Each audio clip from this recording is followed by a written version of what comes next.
Assalamualaikum warahmatullahi ta'ala wabarakatuh. Alhamdulillahirabbil alamin al-azizil qahhar. Musawwir 'alan nahar tabiqatan li ulil albab wassalatu wassalamu ala khairil anam wa ala alihi wa sahbihi amma ba'du.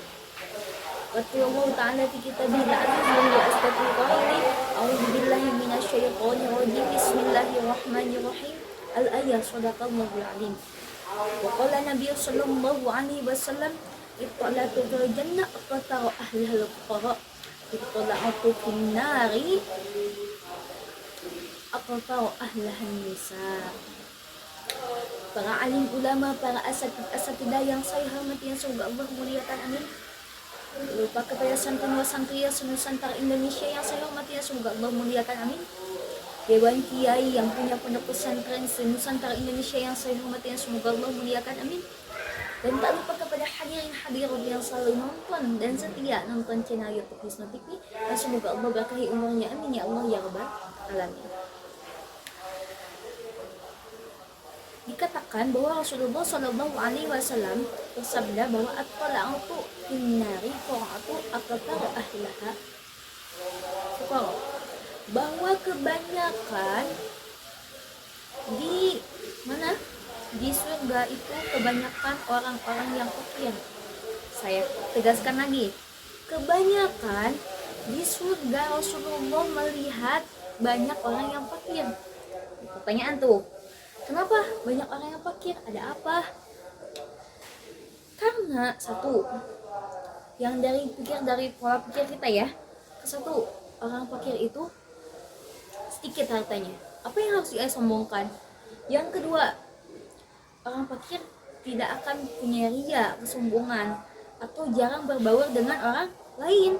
Karena apa? Bukan karena COVID, tapi memang karena dia minder, jadi menjauh dari orang-orang. Allah kan suka orang-orang yang menjauh dari orang-orang atau orang yang sekitarnya gitu. Yang ketiga adalah, yang paling penting itu yang ketiga, yaitu tawakal kepada Allah Subhanahu wa Ta'ala. Ketika dia mempunyai masalah, tidak langsung ke uang. Kan kita kalau misalkan punya masalah, healing ke sini ke situ gitu ya, punya masalah. Tapi orang yang fakir kan dia tidak punya apa-apa, dia harus gimana? Kebanyakan adalah kita tawakal pada Allah Subhanahu wa Ta'ala. Orang-orang fakir itu tatkala dia sedang di bawah-bawahnya, tidak ada yang membantu, apalagi manusia gitu ya, dia berdoa kepada Allah, ya Allah, mudahkanlah kami, lapangkanlah hati kami supaya menerima takdir yang Engkau berikan. Itu kan orang-orang fakir. Maka kebanyakan di surga itu, iya, jadi kita jelas ya. Jadi kalau misalkan kenapa sih kebanyakan orang-orang fakir yang di surga? Ya itu alasannya gitu. Yang kedua, wa talatu aqtaru finnari ahlahan nisa. Kebanyakan yang di dalam neraka itu adalah wanita. Maka izinkanlah saya pada waktu ini saya akan bawakan tema yang yaitu wanita. Wanita. Saya garis bawahi ya, wanita itu sensitif. Kenapa hal disebut sensitif? Ada apa dengan wanita? Kenapa harus wanita? Wanita dilahirkan dari tulang rusuk laki-laki yang harus kita jaga. Dan seperti kaca yang kalau misalkan retak tidak bisa diulang kembali ya teman-teman, tidak bisa dibenarkan kembali, akan benar tapi tidak dengan semulanya gitu ya. Wanita itu seperti itu, kita harus mengerti apa itu wanita itu, polanya kayak gitu ya. Kenapa saya membawakan tema wanita?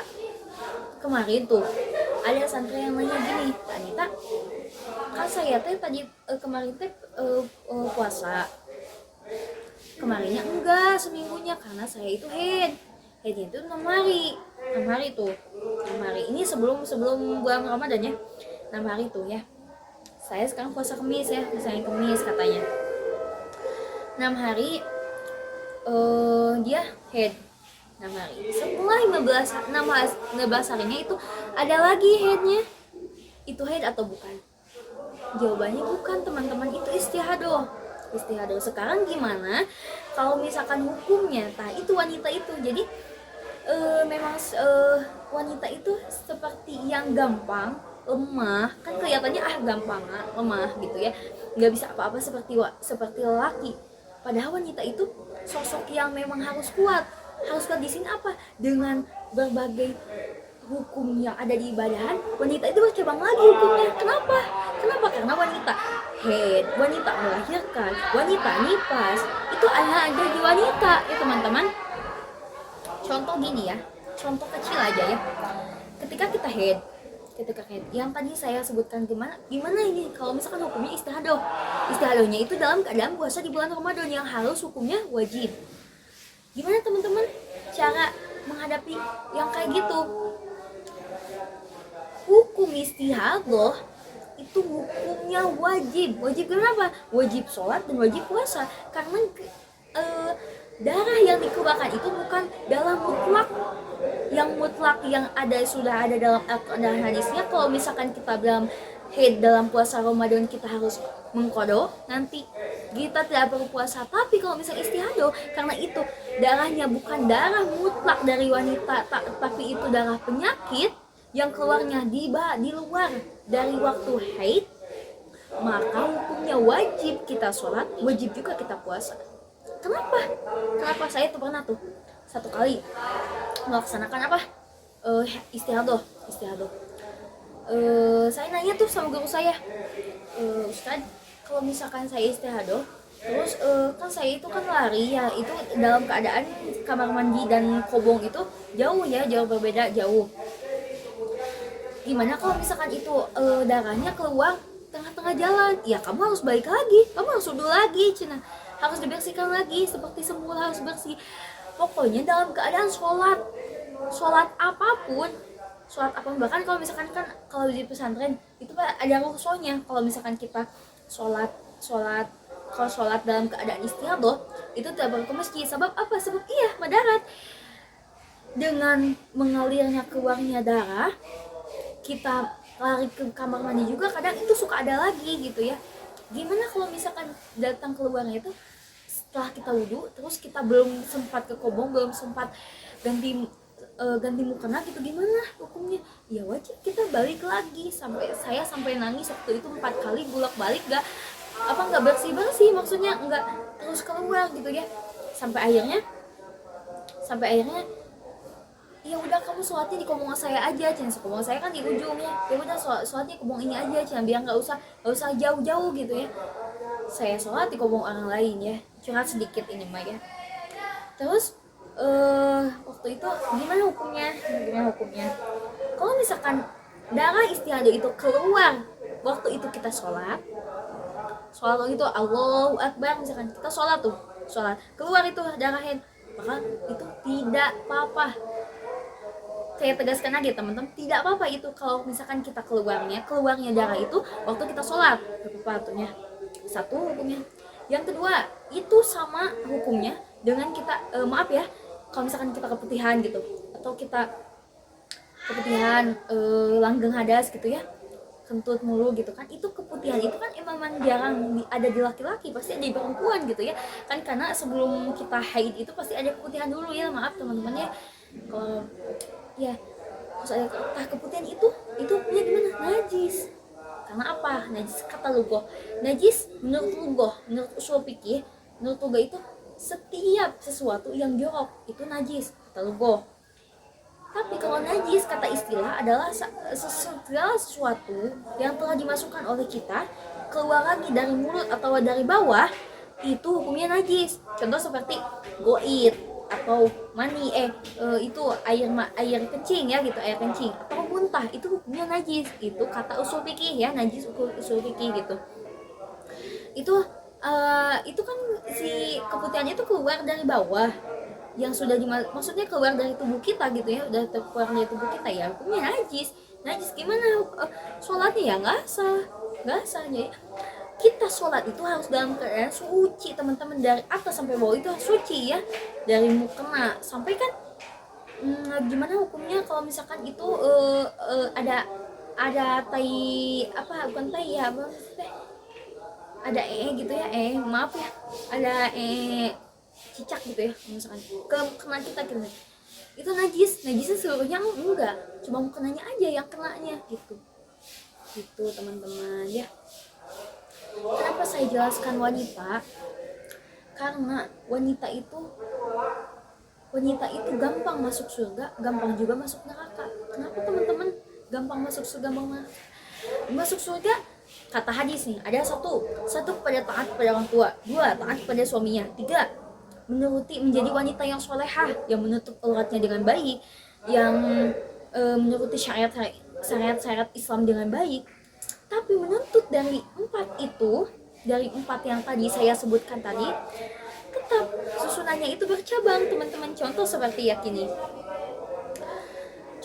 kita satu aja udah nggak usah kemana-mana ya, pusing soalnya. Satu, sholat kita, kalau misalkan wanita kan itu sholatnya nggak seperti laki ya sholat aja, husu itu mah itu ya udah bagian dari Allah, itu mah husu mah. Kalau misalkan kita sholat seperti laki kan beda. Laki kan cuma sholat gitu. Kalau cewek kan ada haidnya, ada keputihannya, bercabang dulu ke sini dulu ke situ dulu gitu. Jadi ribet, jadi kuat gitu. Dan disebutkan oleh Nabi bahwa memang perempuan itu gampang masuk neraka, gampang juga masuk surga gitu ya teman-teman ya.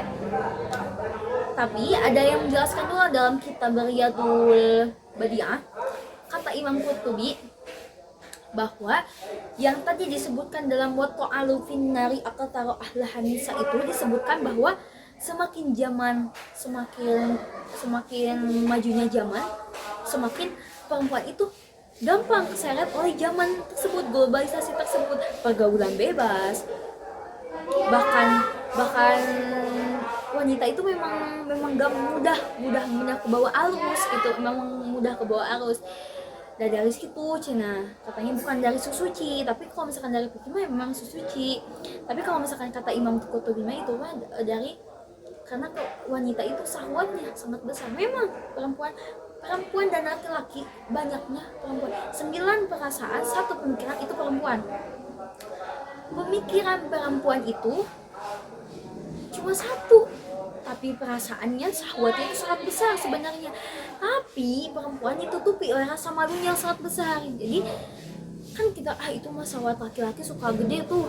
Enggak, padahal perempuan yang gede itu, cuman perempuan ditutupi dengan rasa malunya teman-teman. Yang kedua, laki-laki itu 9 pemikiran 1 perasaan sebenarnya, yang setiap SD, SMP sampai perguruan tinggi lah teman-temannya, pasti yang ranking 1-3 itu pasti kebanyakan perempuan. Padahal yang lebih pintar itu laki-laki. Benar tidak? Karena laki-laki 1 perasaan 9 pemikiran. Laki-laki itu sangat sedikit sebenarnya. Cuma laki-laki cuma ada cumanya ya, ada kekurangan. Dan setiap orang juga pasti ada kekurangan, kelebihan. Wanita dan perempuan juga, wanita dan laki-laki juga pasti ada perempuan, ada kekurangan dan kelebihan juga ya teman-teman. Ditutupi rasa malasnya, tapi kebanyakan malunya. Jadi kalau cewek mah sedikit malunya, kalau laki-laki mah banyak malunya gitu. Ya maksudnya nggak punya malu lah. Jadi malunya itu banyak gitu. Nggak sedikit lah gitu. Maksudnya balik ya, maaf. Sedikit malunya itu laki-laki, banyak malunya itu perempuan gitu. Jadi teman-teman bisa dipahami ya. Ya, sekian dari saya. Mohon maaf apabila ada kesalahan. Maklum masih belajar. Wabillahi taufiq wal hidayah. Wassalamualaikum warahmatullahi taala wabarakatuh.